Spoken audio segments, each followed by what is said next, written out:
Oh, well, I don't know. Are we ready? Yes. Should we start? Anyway, I'm just here by special request, a little cameo performance. Supposed to be on holiday still, but Simon phoned me up and said, would I like to come and do this? So, could I turn down the opportunity to come and see you?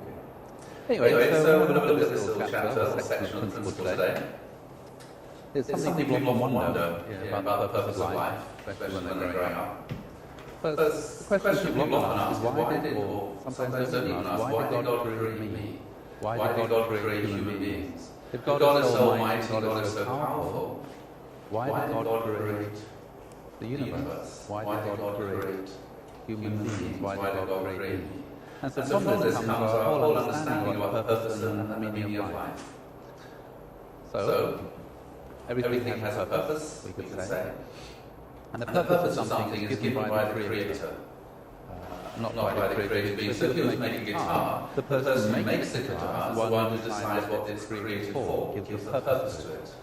And you can imagine the person who made a guitar or a violin saw somebody who's an expert at playing it in a concert. How would that person feel?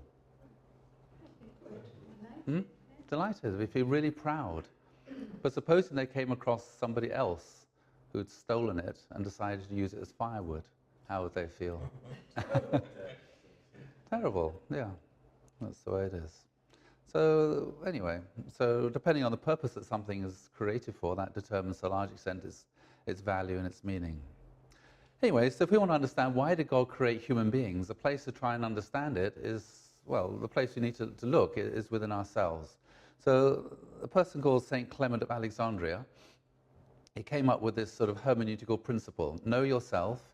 He who knows himself will know God, and he who knows God will become like God. He who knows himself will know God. He who knows God will become like God. So what we need to do then is to explore ourselves a little bit. What makes us tick? What motivates us? Because through understanding ourselves and why we do things, then it'll help us to understand God and why God does things. So let's have a look. What do people want? Well, one of the first sentences in the Divine Principle is everyone is struggling to attain happiness and avoid misfortune. That's not a particularly original insight, because Aristotle said the same thing and actually said it a lot better. Happiness is the meaning and the purpose of life, the whole aim and end of human existence. And he wrote a whole book about it, not just a couple of sentences. And so what is it then that makes us happy? What is it that we want? What makes us happy? So if we go back and think about a baby, what makes a baby happy? What does a baby know when it's born? What does it know? Does it know 1 + 1 = 2, Matthew? You got 1? No? What does it know? What is it aware of? Hunger. It's not even aware of its mum as a mum. It's just aware of this pain in its stomach, this hurt, this hunger. And it wants its hunger satisfied, and it knows its hunger can be satisfied if it gets to have a drink, if it gets to drink milk, and also it wants to be cuddled. So what makes it satisfied is not the idea of milk, it's the milk itself. It's not the idea of being cuddled, it's actually being cuddled. So it doesn't just want to see its mother. So what happens if you have a baby that's crying for some milk and you show it the milk and shake the milk in front of its face? Does it sort of calm down? No. What happens? It screams, it gets even more agitated. Yeah, because it wants to have a relationship with this milk. It wants to drink it. And what about a toddler? You know what toddlers are like? They want to get into everything. They touch everything. After a while, they get bored with their little rattles and toys. Then they crawl into the kitchen, they open the cupboards, they take out all the pots and pans, they empty everything, and they make a big noise. Yes? And what happens if you take something away from them? They scream. So what's the trick? Replace it. You replace, before you take it away, you have something to replace it with. They've got a very short attention span. That's right. So they don't just want to see a toy, they want to play with it. So if you put it out of reach, what does that do? It just makes it even more agitated. And when they get it, they touch it, and where do they put it? In their mouth. Yes, I always used to have to tell my children, you play with toys and you eat food. What they like to play with food and eat toys. But anyway, it's this sense that you just want to become one with something. And it's through achieving this oneness that one experiences joy. And so, as the principle says, happiness comes when one's desire is fulfilled, which comes from a relationship with an object. So, for example, if you're hungry, when you have something to eat, you're happy, your desire is fulfilled. When there's somebody you miss very much, when you see them, you feel happy because your desire is fulfilled. You see and you come into contact with a person that you love, and you want to run towards them and embrace them and kiss them. Yeah. So that's the way it is. So what kind of objects do we want? Well, I remember I used to collect stamps. And I remember, during the winter, I'd go to the stamp shop, I'd save up my pocket money and buy stamps. And I'd stick them in my album with these Howards. They all look beautiful and neat and tidy. Anyway, when the summer came, I would play outside and put the stamp album on the shelf. And I forgot about them for months. And then autumn came, and cold weather came again. And I remembered, I'll go and get my stamp album down. And I took it down off the shelf and I opened it up. And I was so surprised because it's exactly the same as it had been when I put it there. And I realized, although I cared about it, it didn't really mind about me. It didn't, whether I lived or died, it would still be there. And I had this rock collection as well, all these little semi-precious stones I collected. And the last time I went to see my mother, guess what she did? You remember that little rock collection you got? I said, oh yes, that's 40 years ago. No more. Oh, I've got it. Would you like it? Take it home with you. And I said, okay, let's have a look. And there it was, this little chocolate box that I had divided up into lots of little segments, squares, and I put all these little rocks inside and labeled them all. And I realized I hadn't looked at it for 40, 45 years, and it still looked exactly the same as the day I'd last looked at it. And I realized these rocks have been there for millions of years. In millions of years, they're still going to be there. I can't actually have a very close relationship with these rocks, despite what they say on the adverts about. That's right, Veronica, diamonds are a girl's best friend. At least somebody's got thinking in the right way. All right, so what children like to do, you like to plant a bulb. And when you water the bulb, it starts to grow, and you realize, actually, it grew because I watered it, because I cared about it. It responded to me. And so in that sense, a flower can bring more joy than a rock, because it's more like us than a rock is. But what happens when you stroke the petals of a flower?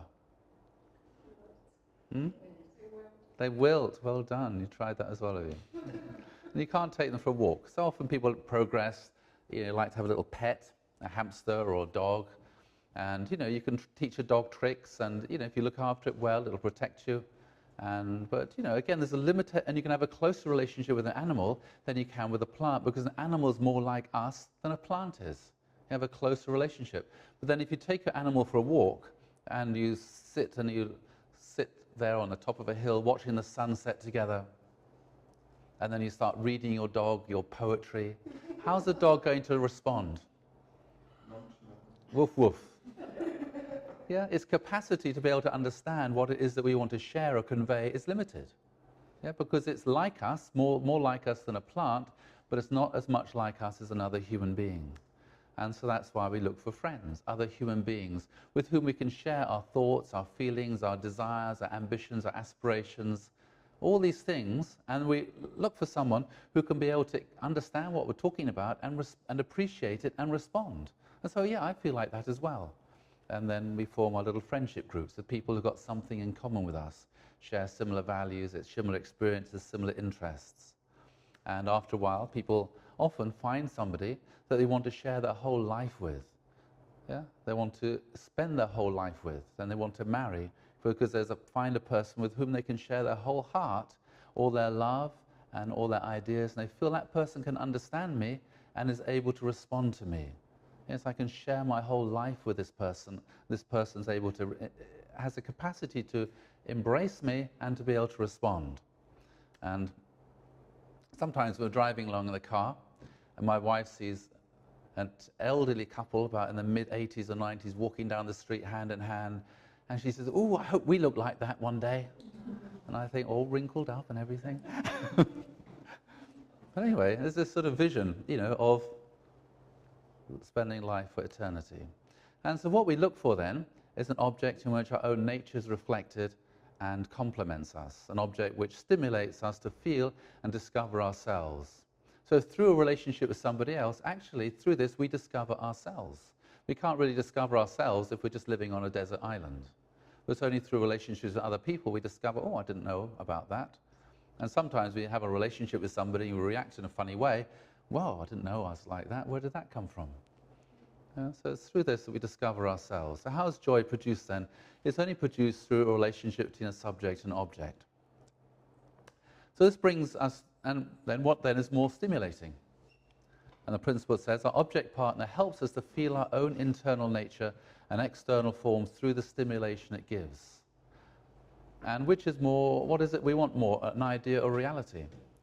So which, what makes us more satisfied, the idea of a nice meal or a nice meal itself?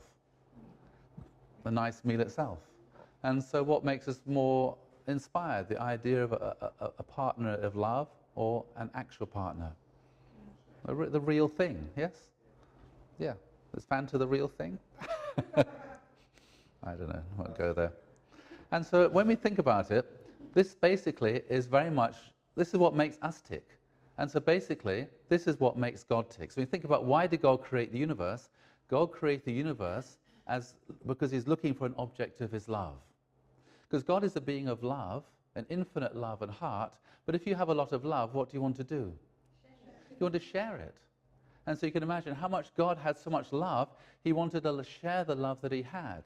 But he had nobody with whom to share his heart, nobody with whom to share his love. And so that's why God created the universe. That's why God created human beings as an object of his love, as a being that with which he could share his heart, his love, his ideas, his whole everything. He wanted to do that. And that's why God created a substantial world, because he didn't want to just share it with an idea of an ideal person. He wanted real people. And so that's why God wants a relationship with beings like himself.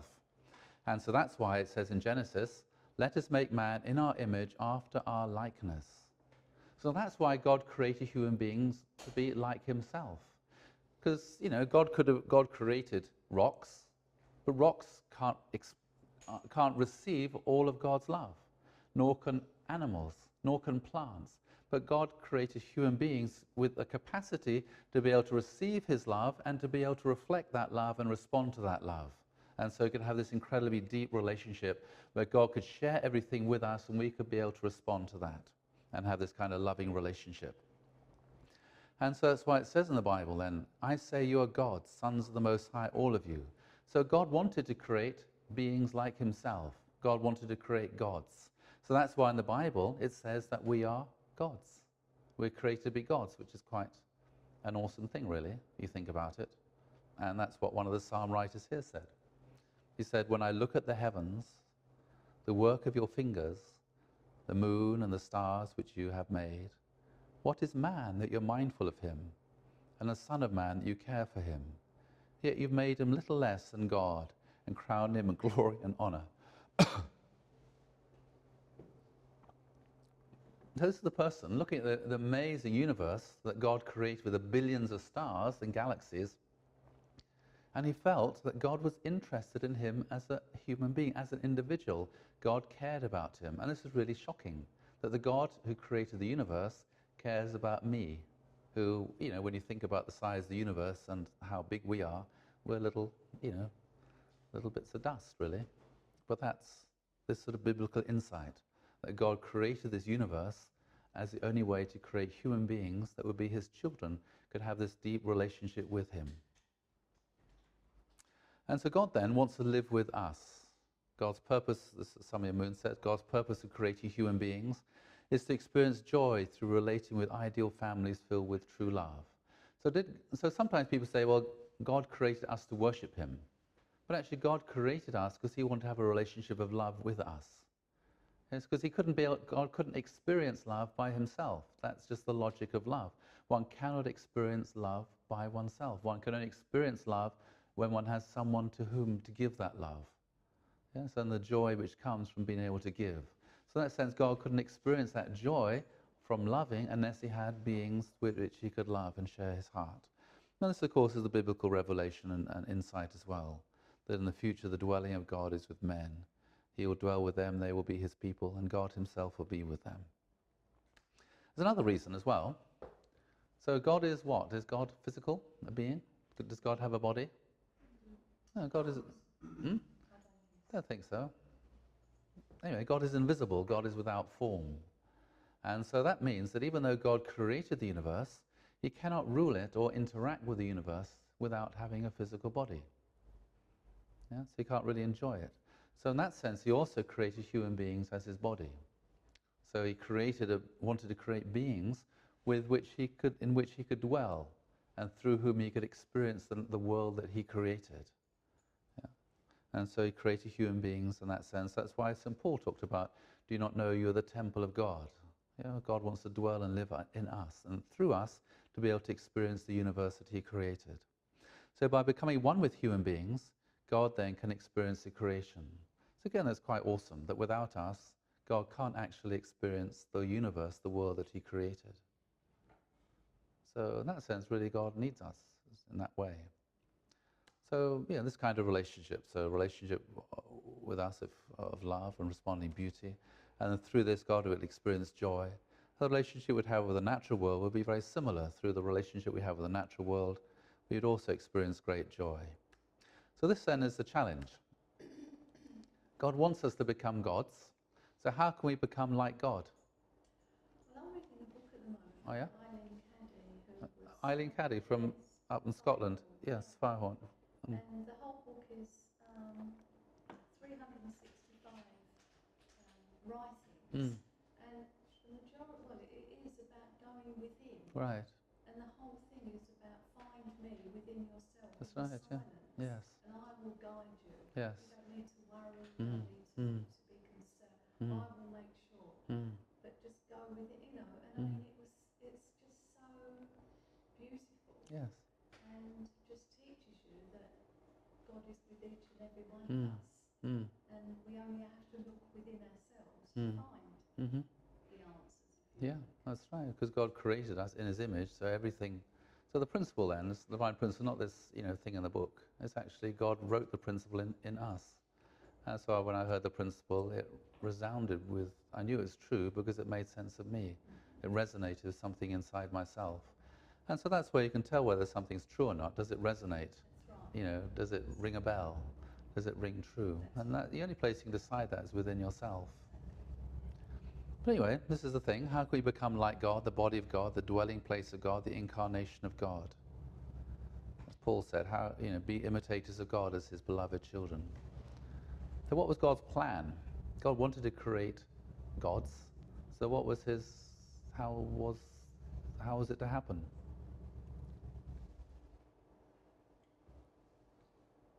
Go on, Joyce, you've heard this lecture before. What do you remember? Creating a man and a woman, Yes.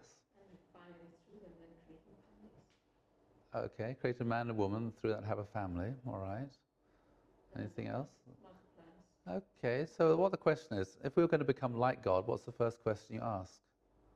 Jen, If we were to become like God, what questions does that presuppose or suggest? What is God like? What is God like? Yeah, if we're going to become like God, then, well, what's God like? What is it we're supposed to become like? So, one thing is that God is love, but even the source of love is heart. So you could say God is a being of heart, and the heart is the source of our intellect, our emotion, our will, the source of our soul, the source of our being, the source of the meaning of our life. This is heart.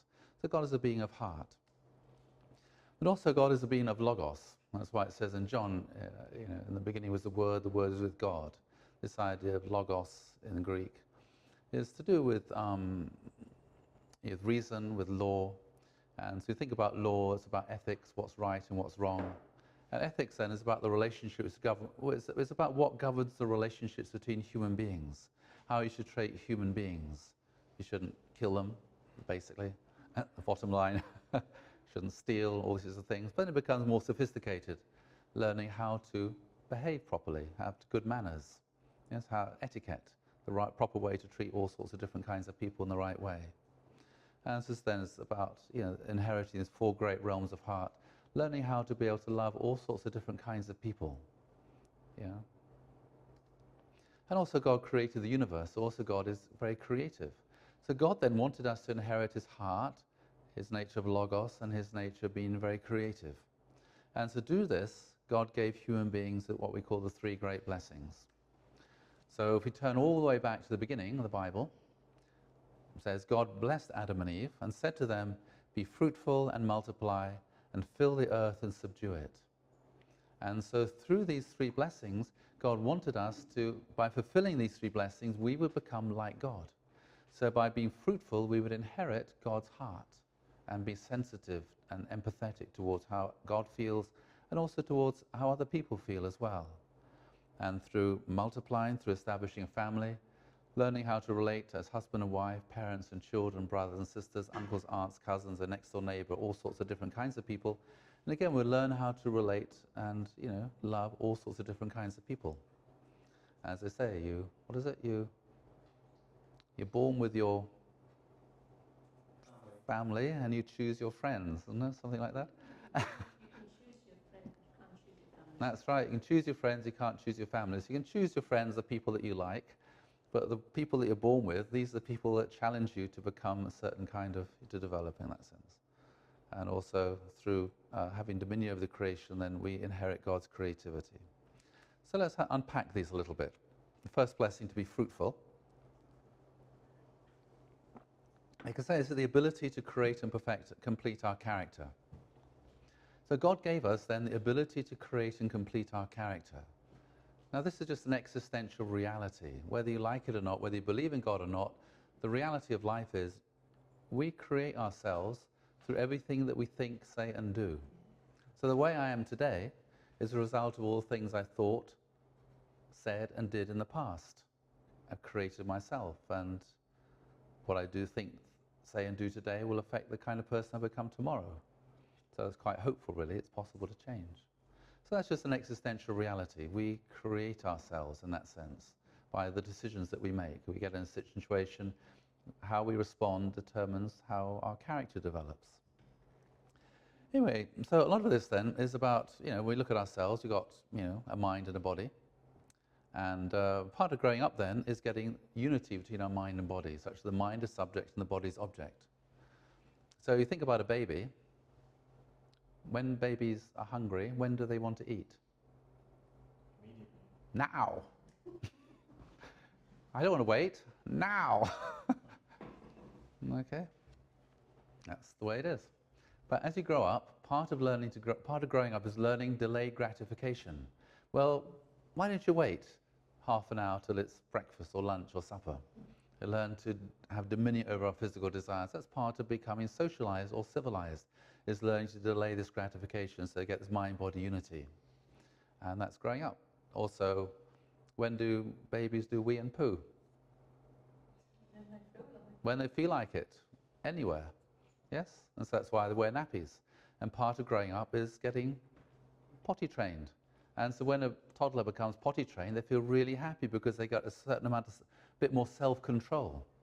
Yeah, so they've got this mind-body unity. They learn that's the place to do it. And what about going to sleep? When do babies go to sleep? All the time. All over the place. And again, part of growing up is learning there's a proper place to sleep. It's your bed. Before you go to bed, you get changed, you clean your teeth, you put on your pajamas, you say your prayers, and, etc., etc. So it's like all these things become ritualized. They become spiritualized, and all these physical things become invested with meaning and become, through these kind of rituals, they become sacred. And so the same with eating, the idea is when you become socialized and civilized, you don't just go and eat secretly and stuff yourself. You try to, well, not supposed to anyway. It's like somebody's still got a guilty conscience. I have. Anyway, it becomes, eating then becomes not just about satisfying the physical desire, it becomes a social occasion. You eat with other people. And some people, in some cultures, people just won't eat by themselves, but they just want to have a meal and share a meal together with somebody. It becomes, a way of forming a friendship. And then, of course, within religion, then meals become sacred. You get all religious festivals are also feasts. You get communion services where all these kind of eating becomes spiritually invested with meaning. And so that's a lot of growing up then, is getting this mind-body unity.